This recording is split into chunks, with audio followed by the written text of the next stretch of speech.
كل بولس من التمرين ده بتساوي عدة. البولس معناها ان انا بشد العضلة على الاخر وبعدين اريلاكس، بشغل المصل زي ما اتعلمت. ولو انت مش عارفة ازاي تعمليها اتفرجي على الفيديو على الاخر وانا هعلمك، بس بشغلها وانا في بوزيشن وانا نايم. هعلمك الاول ازاي تشغلي البلفيك فلور ماسلز دي في بوزيشن وانت قاعدة، لان ده اسهل بوزيشن تعملي فيه التمرين ده. وبعدين هنبدأ نعمل بروجريشنز ونعمل التمرين ده في بوزيشنز تانية عشان نمرن الماسلز والتون بتاعها انها تشتغل في اوقات معينة بالطريقة اللي احنا عايزينها، وبالتالي نستفاد منها بالطريقة الصح. بتبدأي تقعدي او تقعد بتخليكي ريلاكسد على الاخر.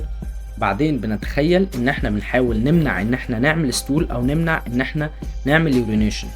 بنشد المصل وبنحاول نركز على فكرة ان احنا مفيش اي يورين او اي ستول ينزل، كأننا بنمنع نفسنا ان احنا نعمل يورينيشن او ستول. بتبدأي تركزي وتحسي بالماسلز وهي بتشتغل وتتعودي عليها وهي بتشتغل. كل ما قعدتي تحاولي تعمليها وتجربي تعمليها كل ما تحسن الكونكشن ما بين يور برين والماسلز دي عشان نقدر بعد كده نشغلها. في الاول هتكون الماسلز ضعيفه وصعب ان انت تشغليها، والكونكشن ما بين المايند والماسل دي هيبقى ضعيف، بس بعد كده هيبدا يقوى يوم عن يوم واسبوع بعد